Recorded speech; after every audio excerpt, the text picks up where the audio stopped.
Okay, we are now open up for questions. Anyone? Okay. JB was talking about how it's his intention this year to put you guys in uncomfortable spots throughout the course of the regular season so that you can be comfortable in the uncomfortable. How much do you think that can benefit you guys? I think situations like life and in basketball, I think you grow in uncomfortable situations. So,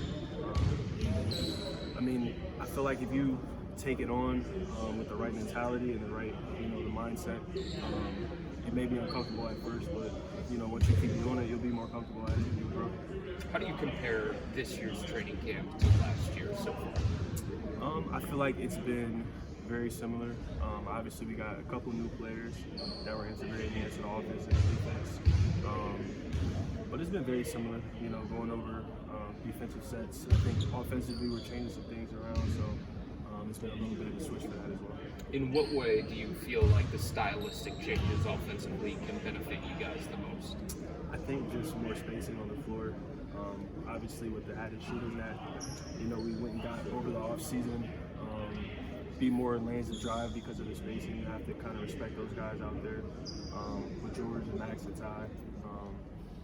And I think that'll benefit everyone, from the guards to the bigs. But I think the challenge will be defensively still, setting our defense and making sure we're getting good shots when we set our defense. You mentioned those new guys on the team. Obviously, some of it comes naturally, but how much emphasis is about you guys making that chemistry and getting them to be a part and feel a part of this team? Yeah, it's been pretty easy, pretty natural. Those guys are, veteran guys. They played on really good teams, championship level teams. So they've got really high basketball IQ and really fun guys to be around. So it's been very seamless, really. What did you go ahead? How was George's personality already kind of integrated and influenced the team in practice? Yeah, you hear him now. He's over there. I don't know what he's talking about, but he just doesn't stop. But we need that. You need that on every team. Someone who kind of lifts the spirits. Every day is not going to be a 20-point win. You know what I mean? So you need guys who are kind of keeping it light around here. And George is definitely one of those guys. Jonathan mentioned how last year coming into training camp, it's almost like it takes a little bit more out of you just because you're kind of acclimated to a new team. You even felt more tired last year. Is there something to that coming back this year and feeling more comfortable in that? Definitely, you kind of know what to expect a little bit. Personality is a little bit more from the coaches. You know what they expect as well. So I think you're more prepared, you're more relaxed as well. So it's just an easier experience. What did you know about Ty Jerome before he got here, and what have you seen in the first couple of days that stands out to you about him? I knew he was super skilled, high basketball IQ, really good shooter. I think he's shown that he's really competitive as well, the first couple of days of camp. But I've watched him closely, since he's been at UVA, so I've been a fan since then. So I've kind of known his game, but seeing him up close, it's the same as watching him. Like I said, he's a very skilled player, and he takes winning seriously. Do you remember the game last year when him and Golden State made like 1,000,000 threes against you? Of course, here at home, yeah, they all did. I don't know how much he had. It was over 20 though. Jordan had like 30 something. Anthony Lamb hit like 4 threes. I remember. You talked on media day about your goal being a little bit more defined this year. In what way do you feel like that's going to be? How you're going to contribute to the team a little different?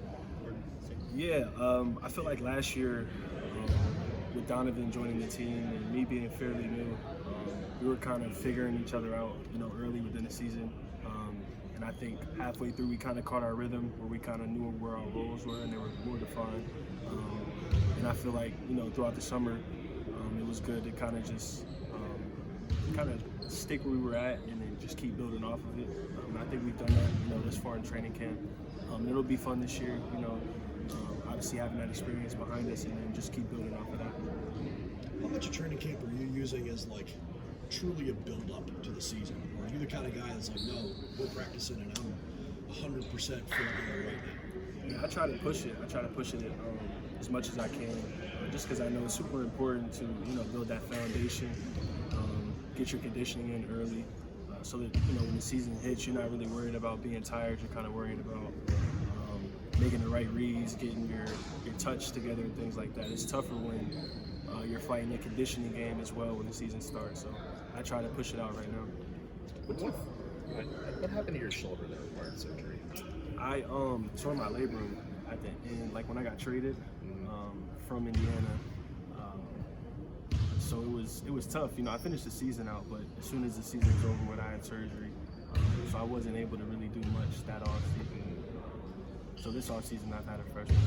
You compared last camp to somewhat like a rookie season, and to go off Serena's question of it, do you think just having that clean bill of health last year and a healthy offseason this year, like it's going to make a huge difference when you're heading into this upcoming season? For sure.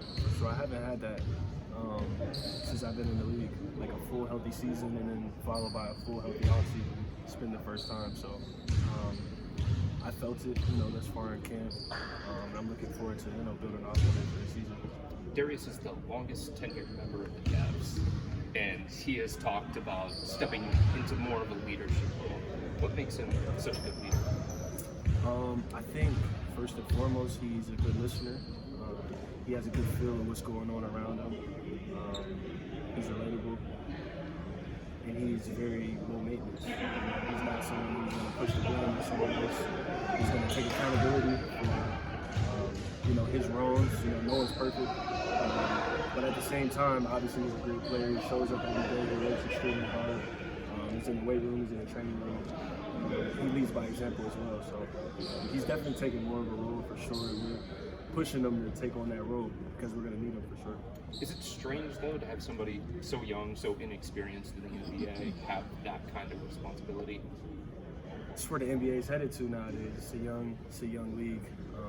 And Darius is young, but he's got a lot of experience. He's going on his, fifth year now? He's played in a lot of big games. He's been the number one option. Last year, obviously, stepping over to like the number two option. So he's been in a lot of different situations. He's ready for it. Thank you. Yeah. Thanks, Caris. Appreciate it.